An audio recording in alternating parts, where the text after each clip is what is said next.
Okay. Yeah. So it was like my second year of grad school, my Mhm. last year of grad school.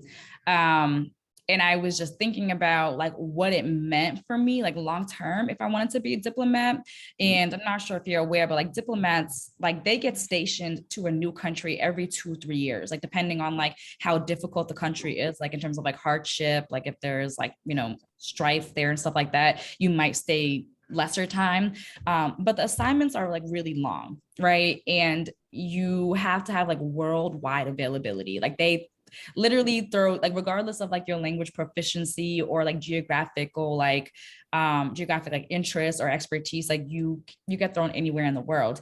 And I just like started thinking about, did I really want to be away from family for that long? And also, as a Black woman, we already deal with like our own issues here in America when it comes to like dating and like perceptions of like just how women should be navigating relationships and stuff like that. This could be a generalization, but I imagine, but I also have friends that confirm this who are diplomats, that like dating is harder as a Black woman when you're a diplomat. Like you get thrown to countries where they just don't consider Black women to be beautiful, right? Or Black women are like fetishized there, right? And so like your dating pool is like very, very, very limited. And so I just didn't want to subject myself to that. Like to me, I know people were kind of like really upset at my decision to like put the possibility of a family before my career. But I thought if Hold there's on, wait, what? Hold on. One more time. people were upset at me about putting the possibility of having a Family? family. Yes, the possibility of having a family or like looking for love before my career. So it's not uncommon, like I grew up and like, went to school, people telling us like always choose your career first, like always make career decisions, regardless of what, your partner says or regardless of whatever it is, right? But I didn't grow up in the close family. And so family was important to me. Like being able to build a family was important to me. And I didn't think that I could have that with a diplomatic lifestyle. Right. It's very hard. So very easy for a man that's a diplomat. Not very easy, but it's more, you're more likely to find a man who's a diplomat that has a wife that follows him around to every country, right? Right. Very rare is it to find a diplomat woman who has a family that will follow her around, unless it's a tandem couple, which means both of them are in the that work for the state and they're both diplomats. Right. So I made a decision based on my heart and what I felt like made more sense to me and what I wanted. And what I wanted was to stay here, to be able to date here, Right.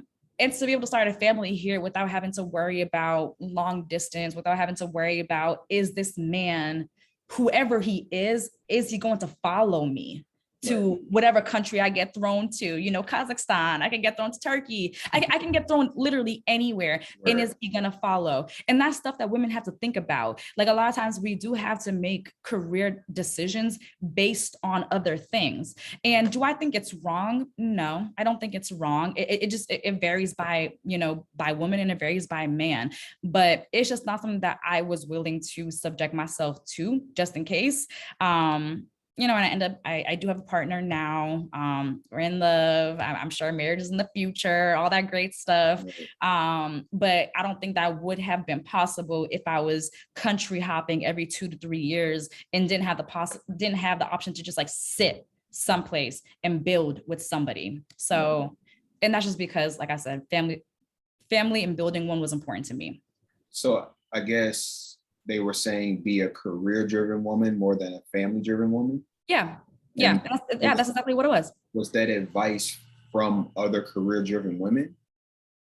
Both, from men and from women. Yeah. Like I had a very close Morehouse brother who was very upset at my decision to not pursue a career in diplomacy, because he just didn't understand why I was basing it on something.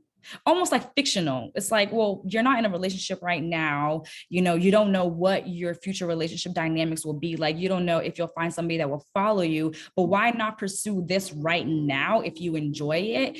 And I just didn't want to. Right.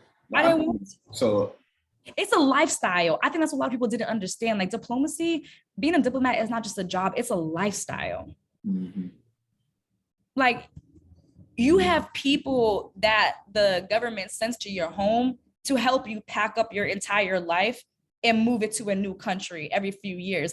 I didn't even think that I was ready for that type of constant movement too, So It's yeah. hard to have stability that way, right? Yeah, like it is very hard to have stability. It is very hard, very, very hard. And I not only wanted stability in my career, I wanted stability in, a potential love and in a potential family. My decision was very, very informed. It was very informed because I would speak to women at the embassies who, were either wives of diplomatic men or they were diplomats themselves. And they wouldn't say that they regretted it, but like their kids that they had to move every few years, like almost like military kids, right? Like I didn't even want to subject my future kids to that, like I want them to be able to like grow up in a community and be able to like build, friendships with people. And I don't know if you hear that. Yeah, I mean, I have ambulance running. Oh yeah, I live like smack in the city. But yeah, I mean, I spoke to them and like as somebody who really cares about like interpersonal skills and like the development of what my children will be like. Right. I didn't even want to subject my kids to, just like weird interpersonal skills, like social skills, because they just couldn't keep friends for for an extended period of time. Like that affects kids.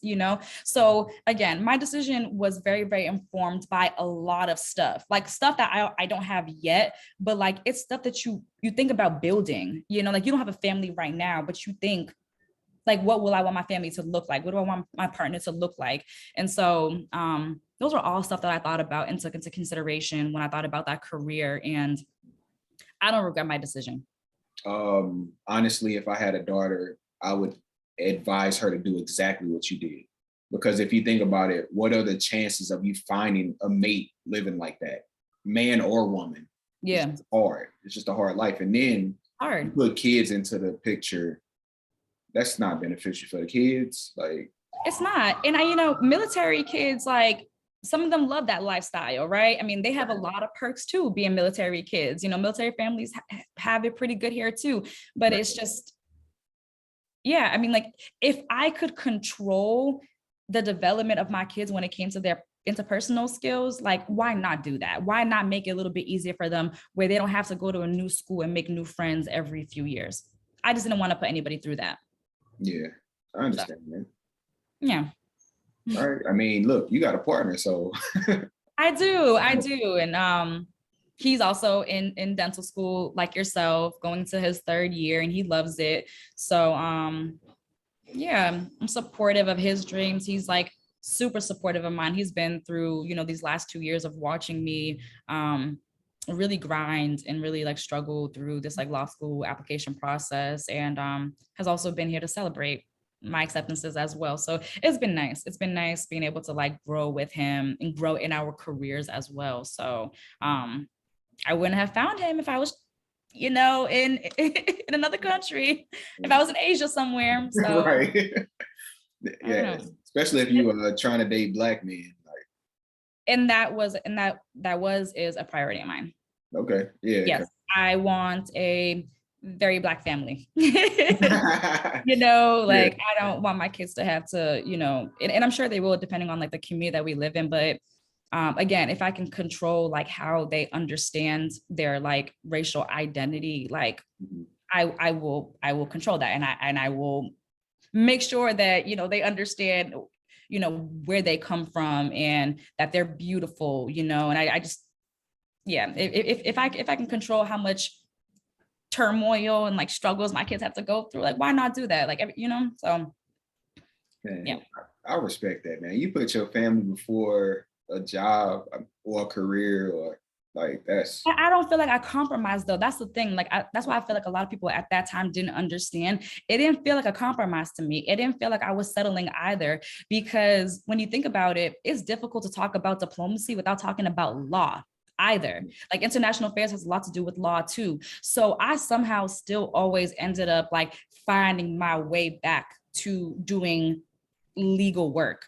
okay. So it just, I don't regret any decision that I've made, any job opportunity that I've taken. I don't regret taking 5 to 6 years off, of school to work and gain real life experience, because that's also going to inform how I navigate law school, right? Having real life experience. So I love my journey. What do It's the best. what do you think the reason a lot of professional women are single? Like, what do you think? I honestly think it varies. Like, there isn't, yeah, I think it varies. I was just talking to my best friend about this the other day. I think meeting people is a function of your network, right? Like, she was asking me, like, where do single women meet partners in Boston? And I was like, I don't know. Like, I've always met my partners at events that I've went to, right? Like, Yep. I'm HBCU network, the Spell House network. I'm an AKA, so I attend Greek related stuff. And so I think dating, your prospects are a function of your networks. Like, did you go to school? Are you in like professional organizations? Like, how active in the community are you? Like, are you meeting people that like are aligned with what you do, right? Like, are they in the same sphere? So like, I think maybe, I don't want to say like maybe they're looking in the wrong places, but like it is a function of like your network. And then, I mean, I don't know, there are very career driven women, right? That just don't want to like pump the brakes a little bit. And accept that like you could have a very successful work life and have a very successful relationship life as well. Like, both of them can coexist. And so maybe that's also like an issue. I'm not sure, but I feel like women can really have it all, and it's just a matter of like, what's more important to you? Like, how are you prioritizing like certain things in your life? But we also can't forget, like, there are also just some like piss poor men, and like women just don't want to settle, especially as women are more educated and start attending like professional school and stuff like that. They tend to feel like that there's pool of men that they can date, like men that are equally yoked as them. That pool gets smaller. Like, the more successful women get, like Black women get, the smaller that pool of eligible bachelors becomes for them as well. So do you mean success for a woman is in like they make more money, or?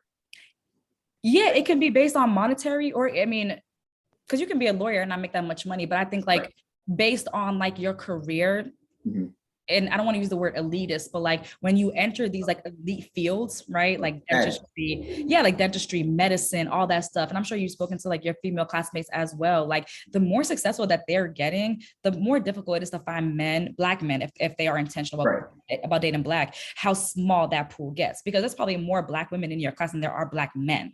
For sure.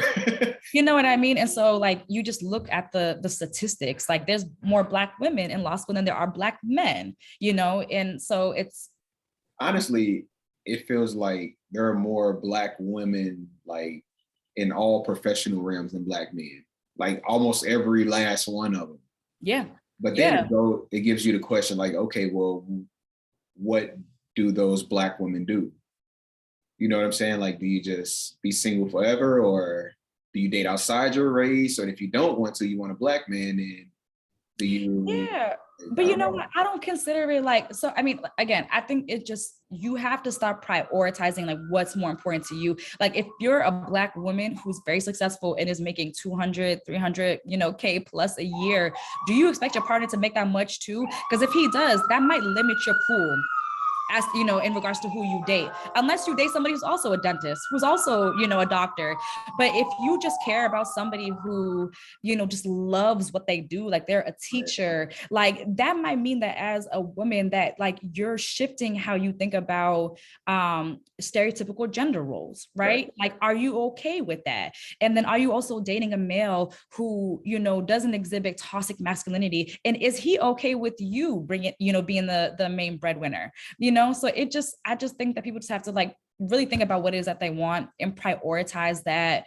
And yeah, I don't. So some of the conversations I had with some of the healthcare providers is they want a man that makes as much as them or more, right? Which is like, okay, everybody has their preferences. I'm not here to judge your preferences, cool.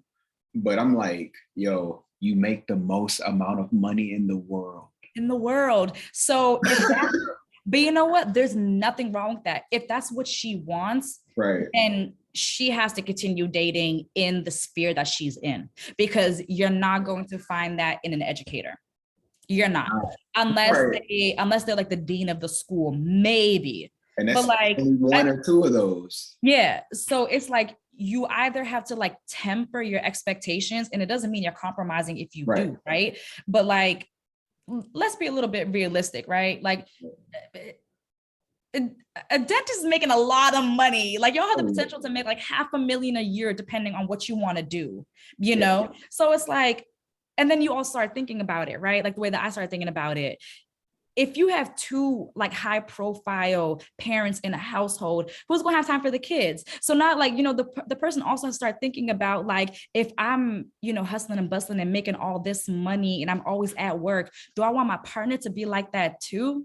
Do we want our kids to be home alone most of the time?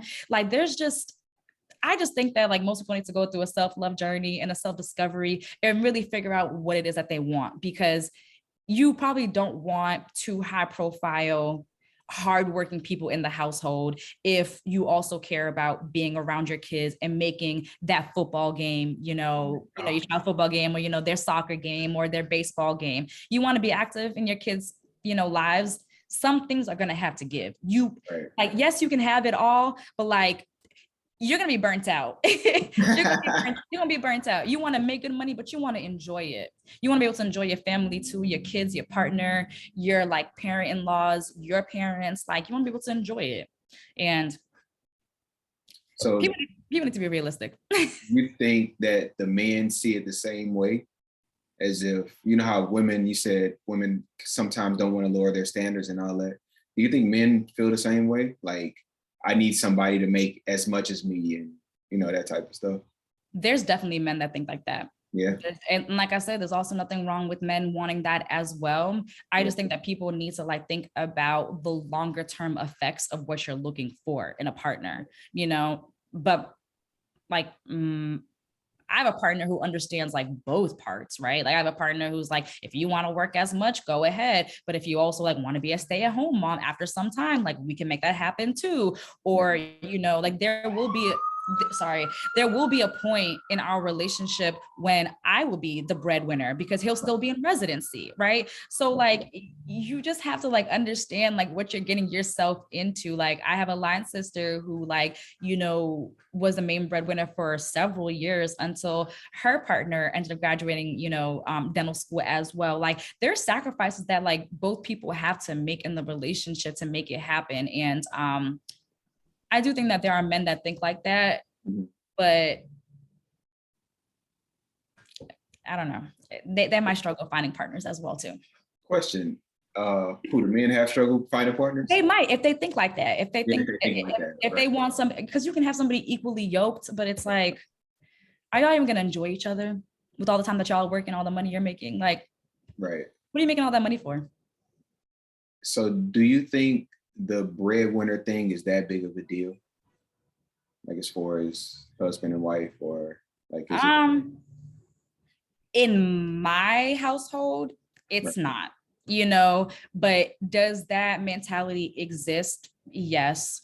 I mean, like, there are people who still very strictly believe in stereotypical gender roles, and that the man has to be the provider and that he has to make the most money and the woman like can or cannot work. But like, I just don't think that is like conducive to a healthy relationship that has longevity. You Right. know, like all of these markers are so arbitrary and they can change at any given time. Like your partner can lose their job. Now you're the main breadwinner. Like, you know, so it's, to me, it's just all so arbitrary and it's all like such nonsense. And like, none of it matters.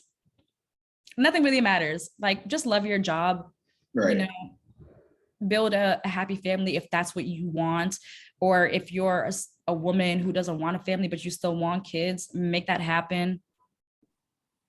You can find a, you know, sperm donor, you know, if you don't want, if you don't want a partner, if you don't want that traditional type of family, like you don't have to have it. Like, I think people can literally choose and create whatever it is that they want out of their career and their families and be happy. So I come from like a very traditional type family. Not myself, but my family like overall. And I would say like back in the day, we would see the men more career driven and the women more family.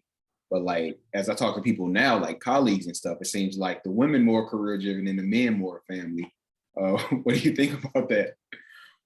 I think the dynamics are definitely shifting, right? I think like as you trace like the history of like the feminism movement and as you trace the history of like the womanism movement, like women can do things, right? Like we can vote now, we can work outside the domestic sphere.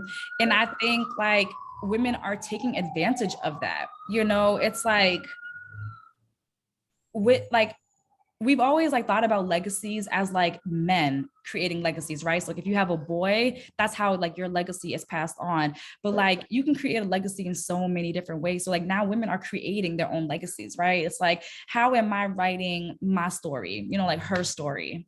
And so I think the dynamics are definitely shifting, and I think it's for the best. I don't think that like men are becoming less career driven. If anything, I think I think it's just that more women are becoming, you know, educated and more career driven because now there's more opportunities for that, you know? And so, I mean, I love to see it. I love to see both Black women and Black men, you know, breaking ceilings. Like I love to see first generation people, you know, trailblazing and, you know, creating their own legacies. Like I love that the opportunity is there because the opportunity wasn't always there for that to happen for women.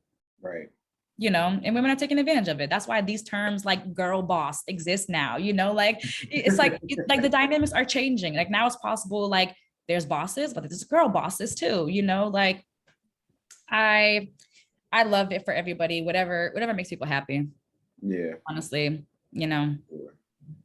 So as far as life for you, where do you see yourself in like 10 years from now? I need to be in DC. In 10 years, I need to be in DC. I just love DC.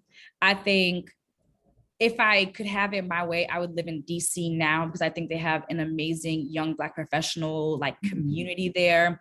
It's just so beautiful to me. Like DC is just so Black. There's so much Black art there, so much Black music. Like just the food scene is amazing there. Like it's that it's city for me. It has everything. So hopefully in 10 years, like I'll be practicing law there. My partner will be done with school and residency, and like we could just move and like build a family there. Maybe like live in like Bowie, Maryland, and then like work in DC. But that's where I see myself in 10 years. I haven't really quite gauged like professionally, like what I will be doing. Because I haven't like quite figured out what kind of law I want to go into. Like I'm thinking maybe like intellectual property, but within intellectual property, like I don't know what kind of like impact I want to have just yet. I do know I will forever be active in AKA. It's very important to me to like make sure that there are positive role models for like young girls and women, and that as I get better in life, that I'm able to pull people up with me as well, and to make sure that, you know, I'm elevating their social stature as well. So yeah, I just see myself being happy, making money, a lot of money. That's right. It's just, yeah, that's where I see myself in 10 years. Okay. Yeah. All right. So for the rapid fire questions, all right. Woo! Let's go. All right. So with these quick, straight to the point, boom, give me that answer. All right. So what motivates you to get up and keep going every day? Failure. Failure. Oh, Not okay. failing. Yeah. Not failing. Okay. Bet. Got you. One word to describe you. Outgoing. Outgoing. Elaborate on that. Let's hear it. I'm super extroverted. I'm very outgoing. I love networking. I don't know. I love traveling. I just have such a love for life and just like experiencing like people, and like I'm also an empath. So I really love experiencing people and things and like vibes. So it's all inclusive. So there we go. Outgoing. I'm friendly. Best country you've ever visited? Thailand. Really? Yeah, man. And the food was just too good. Cheap and so good. You got like pad thai on the street for like $2. Wow. Okay. Yeah. And beer towers for like $5. Really? So, yeah, it's fun. It's fun. Okay. Country that you want to visit? Brazil. Brazil. Okay. Yeah, I heard they have the best carnival. The best carnival? One of the best carnivals, yeah. Have you ever been to carnival? I have. I played in Mas in at Caribana in Montreal. I was in the parade. So I want to like do that, but like in Brazil. Okay. I've never been to one, so yeah. It's a lot of fun. If you can go to Caribana this year, I will try to go. It's in August. All right, and then last one. One word to describe your journey. Ooh. Rewarding. Rewarding. Okay. Yeah. It has. All right, explain that. I just have literally no regrets with, like, as I mentioned earlier, no regrets with any decisions that I've made. And I feel like I have been rewarded for all decisions that I've made. Like I've been rewarded for like my patience. I've been rewarded for like my perseverance. I've been rewarded for, making like very difficult just decisions in general. And I'm just so grateful how everything's played out. Like I just feel so privileged. And I just feel so blessed to be privileged and to be here. I don't know, like I couldn't imagine my journey going any other way, because I'm in a place of like, I'm just in a place of such privilege that I'm able to like give back, right? And then as I get older and I finish law school, I'll be in even like a better place to give back like monetarily, right? Like being of service to people is like very important to me. But I remember like one of my mentors said, like, all of y'all want to do community service, but like none of y'all want to actually give up any money. And like money is like what makes a lot of stuff possible for people, right? Like we think about privilege, and a lot of times like privilege actually comes with financial resources. Right. And I just hope to just be in a place where I'm just good and set that I can like pay it forward in the ways that like my mentors have like paid it forward for me. So yeah. Okay. All right, so thanks for doing this. Hey, go ahead and shout out your Instagram, and you starting your YouTube? What's up? What we doing? I am. I need to think about when I'm going to start it, but I do want to start a law school journey, a vlog. It's been a long 2 years. And unfortunately, it hasn't went in vain. I am committing to law school this fall. My Instagram hashtag is Mimi. It's 3 M's. I am 3 I's. So follow me. I may accept you. My stuff is private, so we'll see. I'm a private person. I'm going to law school, so I can't have these people looking up my stuff. Right, that's true. But yeah, stay tuned. I definitely think it's important for me as a first generation, as a Black woman, as an Arab woman, just to share my journey, because there's somebody out there that's like, there's nobody that looks like me. There's probably nobody that's like had such a struggle growing up that like is in law school right now. And no, there are, and there actually were people even before me that made it possible Right. for me to look up to and follow. So it's important. We're paying it forward. You're paying it forward. You know, this is amazing work that you're doing. And yeah, everybody tap in. All right, cool. Well, hey, come back. Like we should do this again for sure. For sure. Just let me know. Let me know. All We'll, right. we'll tag team. We'll collaborate. You might be my first person on my vlog. Bet, I'll do it. All right, well, you have a good one. Thank you. Bye, y'all.